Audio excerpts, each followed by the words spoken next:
Mr. Speaker, Mr. Smith, I may have a slightly different tone here, but it becomes, I was born in an unwed mother's home in downtown LA. So were all my siblings. In my 30s, late 30s, I get an email out of nowhere, and it says, "Hi, David, I'm a friend of your sister's. Here's your information. Here's your birth mother." We had a family discussion. I sent a very carefully worded note, and a couple weeks later, I get this phone call, this tiny voice crying. And I'm crying now also in the phone, and she's saying, "I go to Mass almost every day. On your birthday, I'm terrified. I'm hoping, are you having a good life? How has your world been?" And I'm crying on the other side, basically saying, "Look, I've had a great life. I got adopted by a family. It brought me to Arizona. I get to live in the Phoenix area. I have two wonderful a brother and sister who are also born in the unwed mother's home."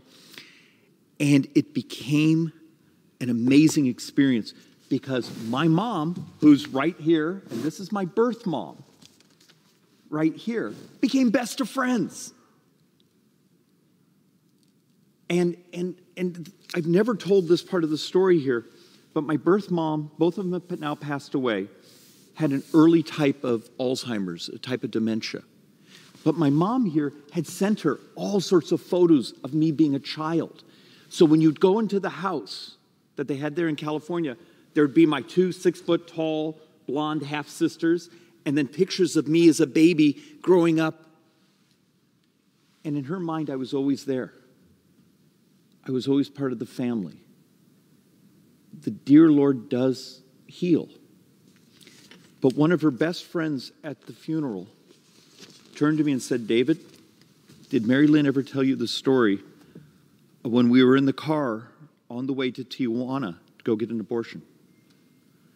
And as they got closer and closer to the border, she began to cry, and then they got closer and she started to hyperventilate, and eventually she became so crushed with fear and sadness and terror, the girls turned around and went back and talked to her mother. And a few months later, I was born at that Holy Family Unwed Mother's Home.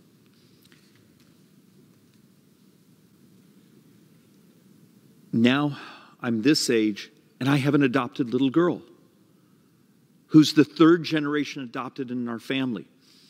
For those of us who passionately care about life, I think it's important we also tell the stories of how grateful some of us are to be alive, the amazing life my little girl's having, how grateful I am to her birth mom for giving us the greatest gift my wife and I have ever had. And understanding the ultimate definition of love is life. And maybe others out there can have the amazing experience I've had with meeting my birth family and my siblings' birth families. It's just one amazing experience of joy of life. And that needs to be what I think we focus on, is this, there's good here if we just change our hearts and our minds. And with that, I yield back. David, thank you so much for sharing that.